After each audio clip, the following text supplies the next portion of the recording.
10, 9, 8. So the Lord God caused the man to fall into a deep sleep. And while he was sleeping, he took one of the man's ribs and then closed up the place with flesh. 7, 6, 5, 4. I was born a male. I started living as a female when I was 19 years old, had a sex change when I was 30 years old. I've now been living as a woman for 28 years, and I fully regret this. Nobody can change genders. It's impossible. It's delusional. It's a mental illness.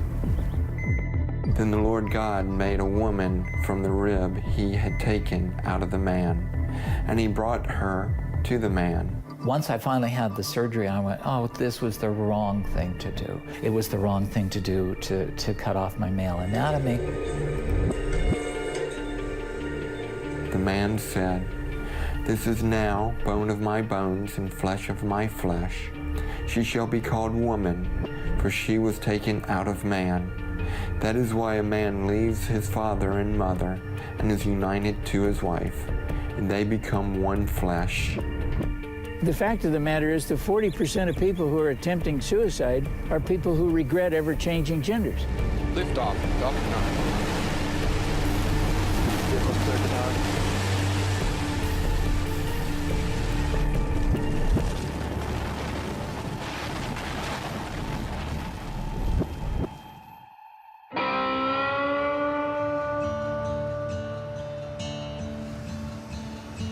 I set my alarm for right there around 4 o'clock to get up, but usually I wake up beforehand. It's as though God just wakes me up. I read the Bible, and then I pray, and then I try to be still and listen for His voice, His guidance. Hi, my name is Billy Burley. I'm living here in Lompoc in this house, and I used to work for NASA. Y'all come on in and let me show y'all around the house a little bit. So the weather over here in Lompoc is exceptional. We don't have air conditioning over here, and so we keep the doors and windows open for a good bit throughout the year.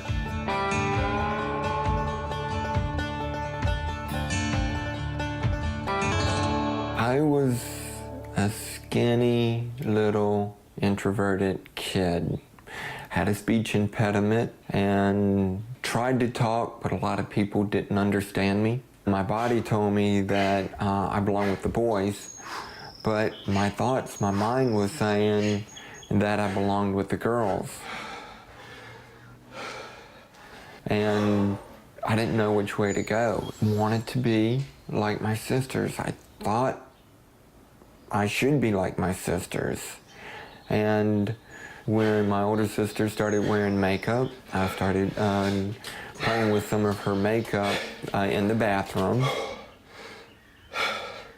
And then in the 6th grade, when I was on the Summer League swim team, and we had a new diving coach.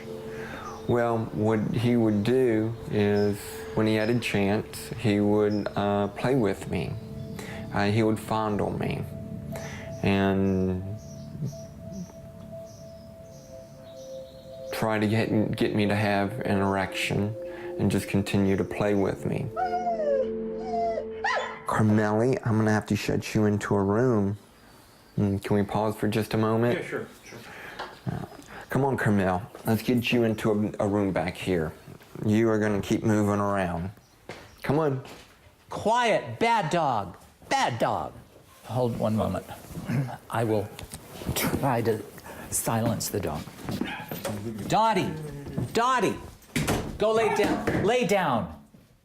Go lay down. First off, my name is Renee Jacks, and I'm an author. I've written 8 books so far, 3 of them to do with transsexuality. I was born male, grew up in a very conservative Republican family. My father was pretty much absent most of my childhood. He was an alcoholic. My mother was mentally ill. The childhood was so troubled and so traumatic that in retrospect, I was able to look at it and realize that there was no way I was getting out of childhood normal. You go and you take a shower and you're there to get clean, but every time I had to take off my clothes, every time I went to bathe, you know, there's no getting around the fact that I wasn't a girl, that I was a boy. And that really is the one memory that sticks out, is just how much I hate my penis, hated my penis. By the time I left high school, when I was 18, I was cross-dressing most of the time once I was away from school. And a couple years afterwards, I ended up in San Francisco, which had a very small gay community. And I had made the decision by the time I was about 20 to start living full-time as a girl. When you start dating people, and if you pass well enough, the whole purpose is, are you a transsexual or are you a woman? And in my mind, I was always a woman. I'm wanting to date, and I'm not telling the men that I'm dating that I have a penis. And so when they find out, they become violent. There were a couple instances where I was beaten very badly. I'm Miro Đorđević. I'm a surgeon and a urologist, and I'm a leader of Belgrade Center for Genital Reconstructive Urology. Our center is very well known, especially for transgender surgery, and we perform all types of transgender surgery, male to female, female to male, reduced surgery with possible complications, and one of the very actual now, reversal surgery in regretful after another way in transgender transformation. We try always to make a genitalia to be first very functional and then to be more acceptable in aesthetical view. If we discuss about male to female, our results are much better. Why? Because in one surgery we create a completely normal female genitalia, and these persons usually can have a sexual intercourse, can enjoy in sexual activity, according to our experience, more than 90%. Transgender surgery starts to be very popular for both persons and doctors, and you can find too many jokes on this field. Oh, I'm going to make my genitalia to be different like now, and I will be a very nice lady, or I will be a very strong man, or something like this. And after that, after some event like alcohol or drug abuse or something like this, you're awake from anesthesia with the new genitalia. The main milestone was finding a doctor who would give me the hormones. If I get the hormones, female cross-sex hormones, my life will be perfect. And then you think, well, if I can only get my voice, get my male voice up here, then that'll make me, just happy. And then you think the next thing is, well, if I can get breast implants, that's all I need. It's never enough. And finally, if you've gone through the therapy and you can convince a doctor to start cutting on you, you go and you have a sex change. I had my sex change in 1990.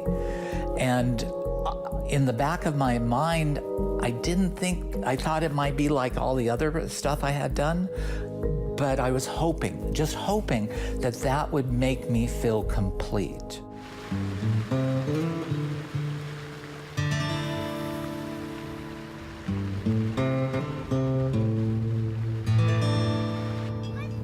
I don't want to get in there. So why would you tell your neighbor that you did something that was so stupid? It's absolutely ridiculous to tell a neighbor, hey, I was a transgender and I've detransitioned.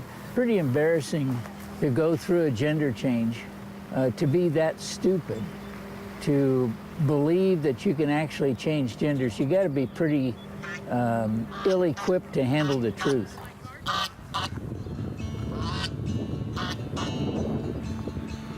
I was born in Los Angeles to a good family, good people.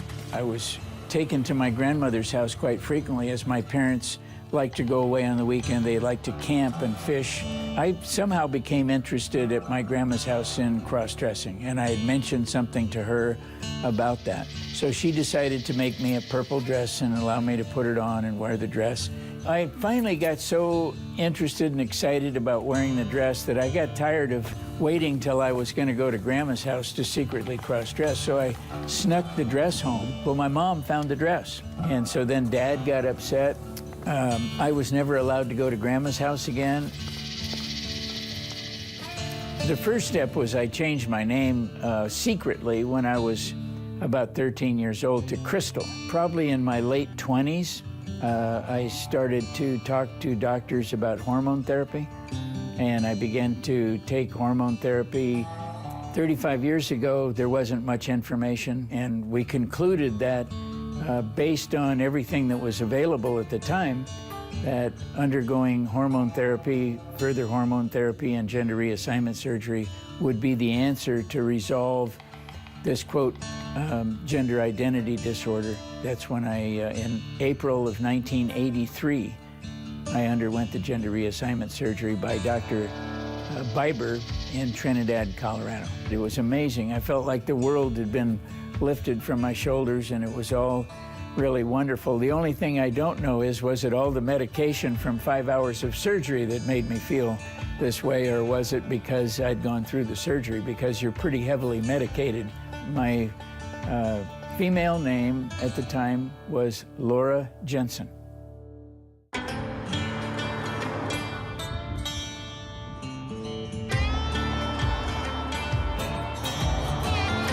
Lompoc is a nice town. It's quiet and it's small.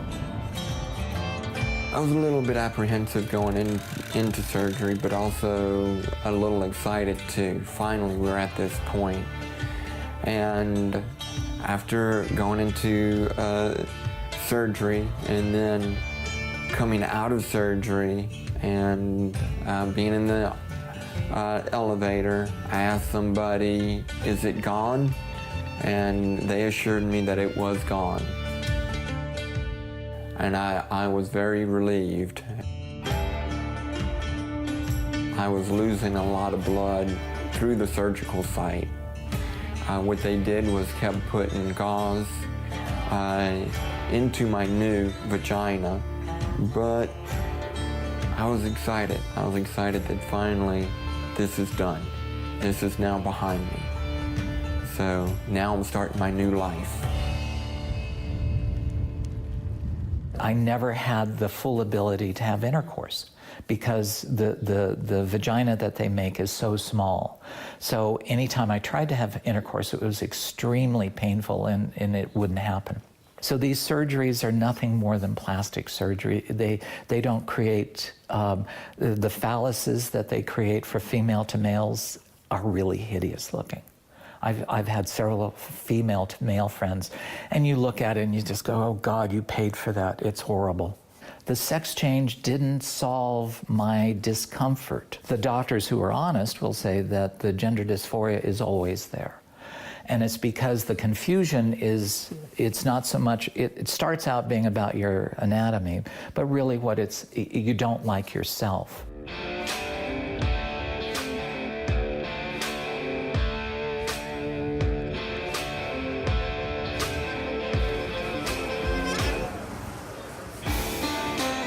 Being a freak in society, being, I call it in my book, a social pariah, is not the way you want to live. The isolation drives you to despair.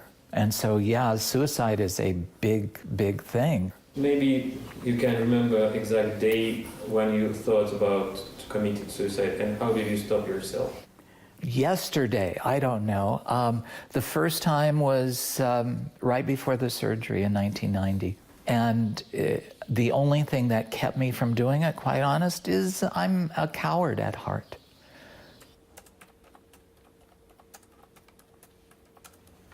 Just was so deeply disturbed at the time. I wanted to end my life, and somebody I knew had some cocaine, so I attempted to use it to kill myself.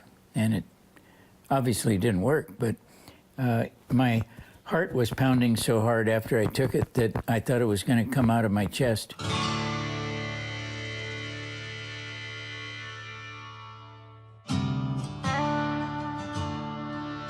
I feel safer having done that and not staying in one place very long where people might find out what I do and who I am. I don't want people to know that are around me. I don't want to be outed by the people around me. I was leaving church one day on Sunday 3-4 years ago now, and I got an email that said, "I'm ready to commit suicide. Can you help me?" And it was a transgender who had lived the transgender life for 2 or 3 years and was totally discouraged with it. I was actually exchanging information and talking with him on some level up to 5 times a day to keep him from committing suicide. He eventually restored his life. He detransitioned back. This is my entire office right here. My computer, my desk, my chair, my slippers, and this is where I sit and work. I don't need any more than this. Everything that I do is right here on the computer or on the phone talking to people. I've detransitioned now for 25 years, a little longer. And so it was when I detransitioned that everything began to make sense to me. And when I realized that how important it was to detransition to become psychologically, emotionally, and socially a healthy person, that I wanted others who wanted to detransition to have a way to come back to that same experience that I have. And if they have regret and want to detransition, I've built a website for them, sexchangeregret.com. How are you? Doing good today, doing good. How about you and KC? Yeah, we're doing good. Billy contacted me by email like most people do, and we began to exchange information, and I talked to him on the phone. His story was just like mine. He was sexually abused. I was sexually abused, and that was kind of the trigger point of changing genders. Come on, kids. Come on, come get your clothes on. Come on. Come on, buddy.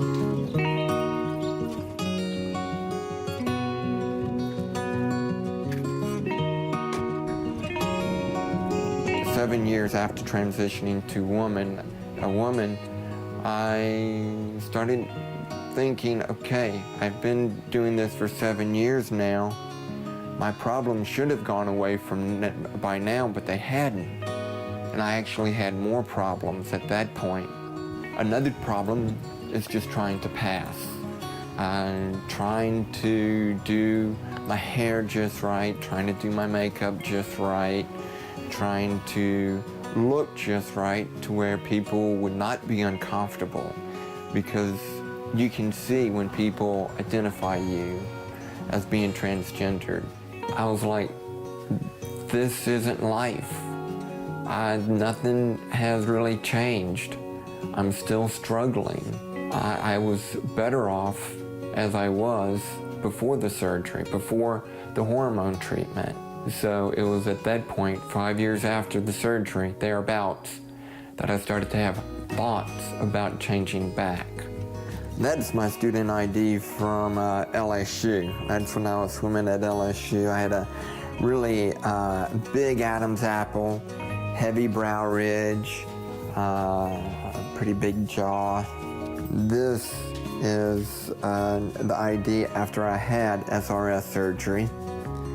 And then when I was transitioning back to male in Louisiana, that's the driver's license I got. I had a lot of other pictures from that period, but one day when I was sitting in my office looking at the pictures of me back during this 7-year period, 7-8 years as being female, it was so discouraging that I wasted so much of my life in this particular period doing all of this, that just in the state that I was in, I erased all of the pictures that I had off of the computer and destroyed the pictures of me from that period to try to erase that period in my life. With God's help, I went through the change and I went back to being male. So I went through that surgery, and on the backside of it, I was in so much pain and so much discomfort, and regretted that surgery more than the first SRS surgery that I had. And then when he took the bandages off of my stomach to show me the skin graft, I was almost horrified at it. To me, it was gross. But it was by that surgery and the paperwork that the surgeon gave me saying, when I had the surgery done initially, he gave me the paperwork that said, okay, I've been surgically changed to male. I'm 60 years old. There's no reason for me, after a lifetime of being in transition, to go and start living, dressing as a man anymore. There's no benefit in it. But there is a benefit in my standing before an audience of young kids in college who are considering this path and saying to them, okay, I'm the real deal.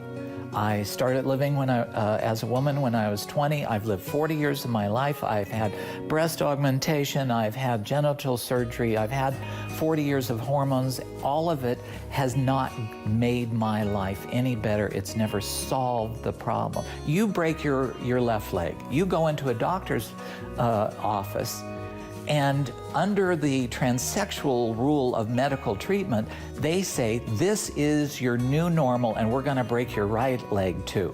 I think it's safe to say that when somebody has been cross-dressed and affirmed physically abused and sexually abused, that psychotherapy is the most needed therapy, not hormones and surgery.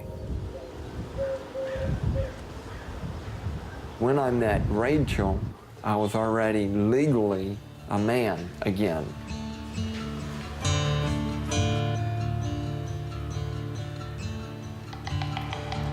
Hey, baby doll. How was your day? Her and her daughter came over to my house for a Fellowship of Christian Athletes meeting. And it was there that I first met her.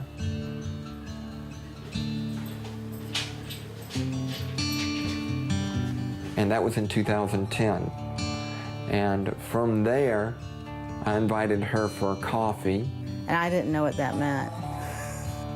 So I asked one of my classmates, what does that mean?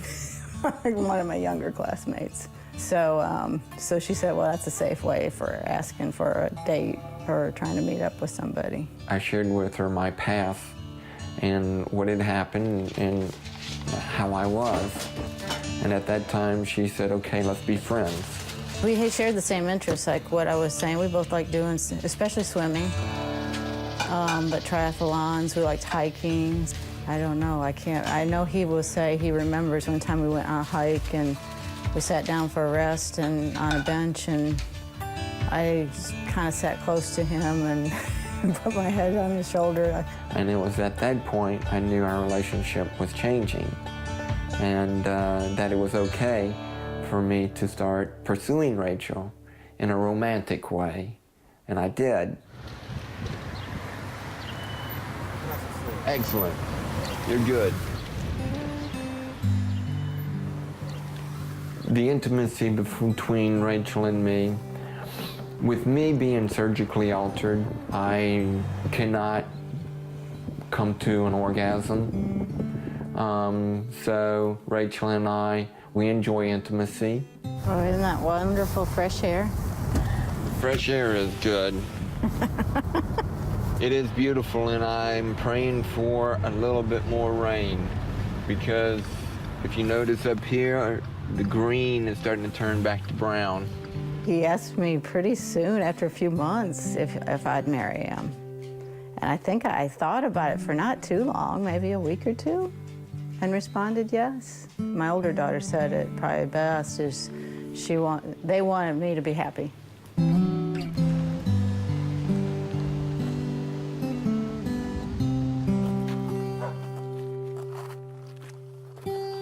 And I knew I was going to change back, but the big moment came when I was praying, and the Lord Jesus appeared to me as a vision in the prayer, as though I could touch him, just like I could touch anybody here. And he came and reached down to me with his hands and picked me up and said, "You're now safe with me forever."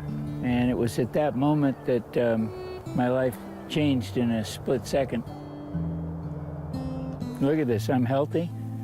Many of the people who've gone through this before me are dead.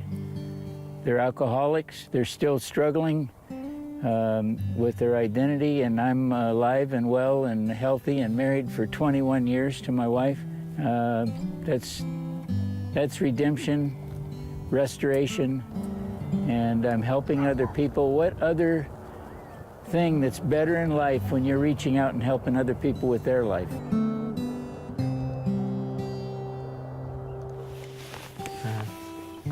To you, babe. I love you. I love you.